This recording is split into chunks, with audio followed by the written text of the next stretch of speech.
Woodturning and Pens by Jesse. Today we're going to make a small quick project.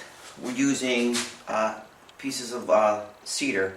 I have two logs that I wasn't sure what I wanted to do with. Here's the first one. And here's the second one. They've been sitting in my shop for over a year now, a little over a year. So now I wanted to try to do something different with them instead of making a bowl. I took one piece of this log here, I've already cut it, and I made this rustic tea light holder. And I use the LED flameless tea lights when I make my tea light holders. That's what I use the measurements for. For this hole here, it's a 1 1/4 inch Forster bit. So we're going to make a tea light.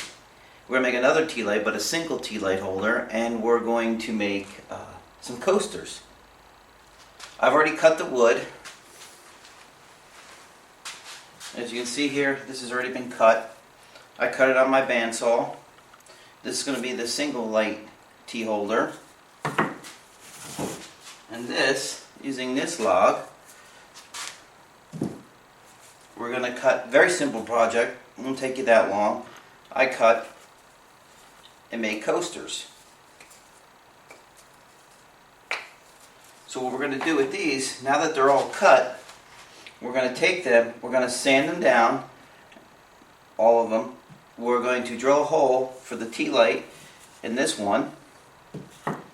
And then we're going to put a polyurethane or some kind of shellac to protect it on this.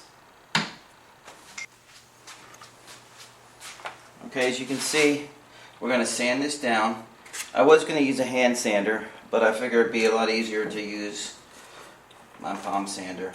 We're going to sand this down, get a nice smooth surface, and then put a coating on it. Now, before you do any sanding, remember, always wear a respirator because you don't want to breathe in this stuff. It's not healthy for you. And always have eye protection on because you never know if a piece is going to fly off. You don't want to damage your eyesight. And again, wear a respirator because you don't want to damage your lungs.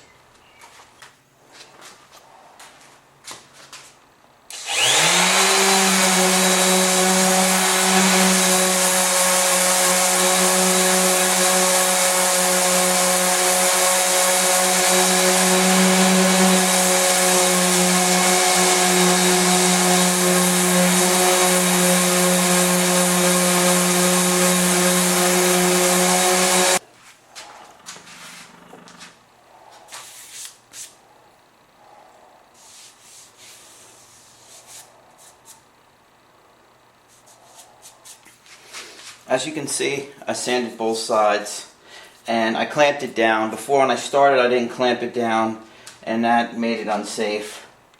Clamping it down made it a whole lot easier. If any of the bark ever starts to come loose, if you feel it's coming loose, what I did was, a little piece would come loose, I super glue it because I want to keep the bark on here. We're just going to clean up these pieces that are hanging loose. So we'll just take it. We're going to bring it out and see what else we can do to clean it up. And if you notice here too, there's some rot that goes all the way through. It actually went through to the whole log. It's, as you can see, it's right here. But what we're going to, or a good portion of the log, what I'm going to do is after we clean this up and then we put our finish on it, that should take care of this. If not, you can always put a little bit of super glue in there, but we're going to put like a polyurethane finish on it, or shellac, something other than just an oil to make it pop. And then when we put the hole, before we put the finish, we're going to put the hole for the tea light in here. I don't want to center it. I think centering it will take away from the design. I think I'm gonna off-center it probably about here and make it more artistically pleasing. Yeah, I think I'll do that. Okay. As you can see, I cleaned this up, and what I did was I put it on a belt sander and tried to get all the loose ends off. Now, as you can see, it looks a lot better. So our next step is we're going to drill a hole for the tea light.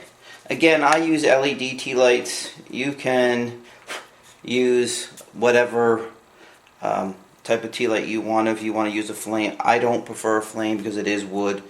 I rather stick with an LED light, and it will work, and it'll give it a nice look to it. This is a nice rustic looking tea light holder. So let's start and let's drill a hole. After looking at this, I realized I think 2 tea lights would work better than just having one off-centered. So what I did was I placed the tea lights on here, looked at it, when I found it aesthetically pleasing, then I took a pencil and I drew around it so I would have 2 circles. And now what I'm going to do is I'm going to clamp this down to my drill press, and I'm going to drill the holes.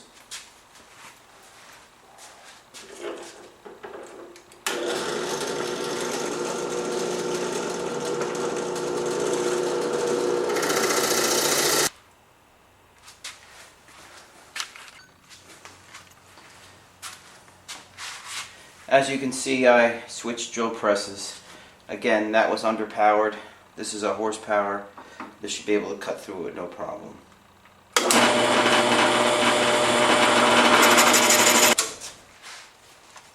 should do it.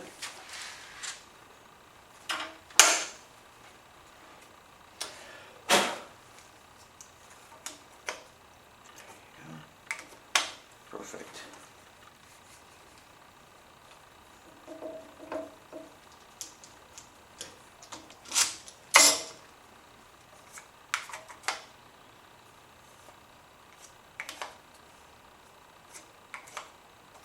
Perfect.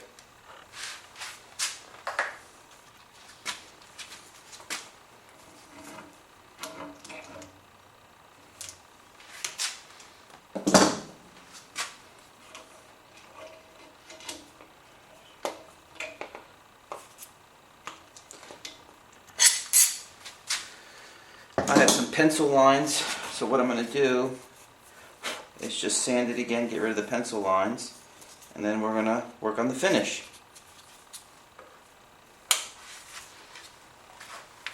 Now what we're going to do is we're going to clean this with some denatured alcohol, get some of the dust off.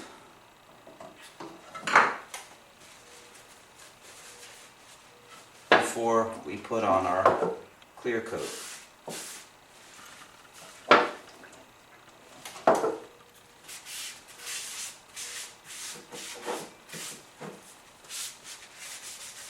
Oh yeah, and what I did too is I took a piece of sandpaper and I went inside here and smoothed out the edges here.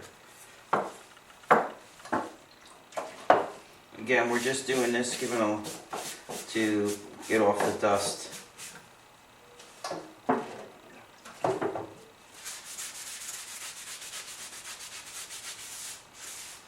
And I get it off this table.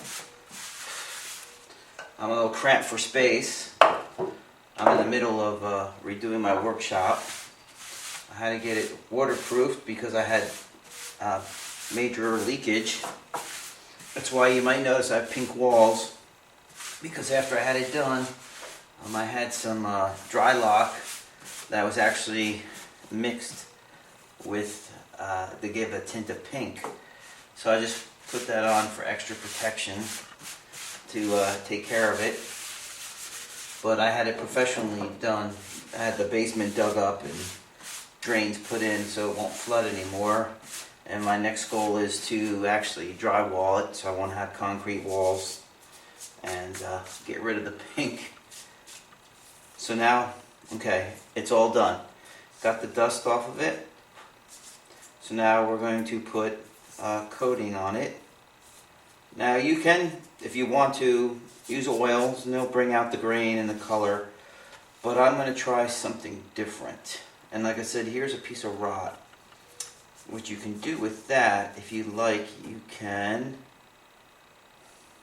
put super glue if you need to prevent it, or you put a clear coat, and that's what I think we're going to do, is put a clear coat so prevent it from coming out anymore.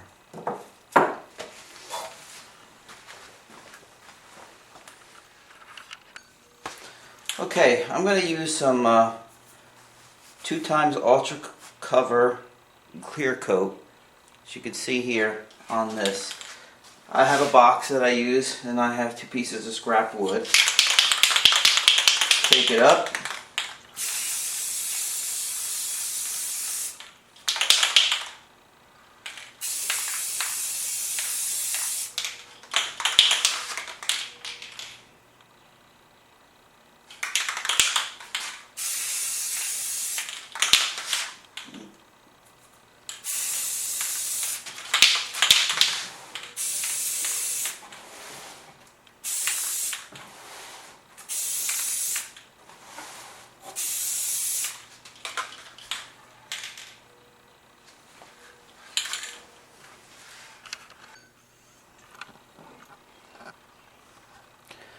Okay, what I did was I put on the first coat of clear coat, and now I'm just going to let it dry,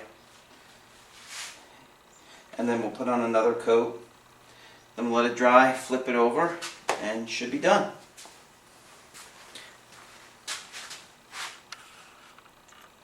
That's one project out of the way, and now we're going to sand the coasters and put clear coat on those.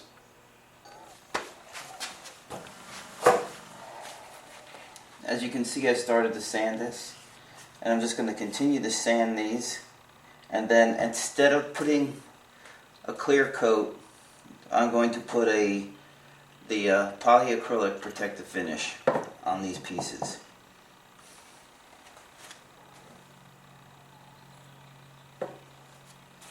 I'm not going to bore you with the sanding, so I'm going to sand them, and then I'll turn the video camera back on.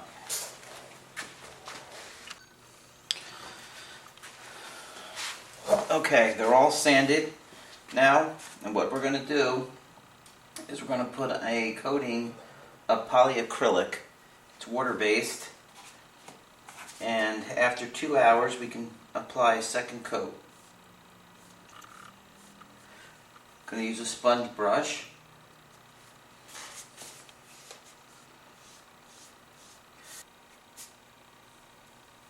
And then we'll allow those to dry. As you can see, this is done. Well, what I did was I sprayed it with the clear coat. I didn't really like at first how it came out, so then what I did was I resanded it. The area that had a rotten spot, what I did was I put super glue in there, and then I coated it with a polyacrylic, let that dry, and then I put clear coat on it. As you can see, it gave it a nice shine and nice protective coating. And I did the same with these. I started out with a polyacrylic, and then I moved to the clear coat. And these are done. This is Jesse with JND Woodturning and Pens by Jesse. I hope you enjoyed this video. If you liked it, please click the like, and please subscribe if you like what you saw. Hopefully I will be, I'm going to try to be doing some more videos in the future.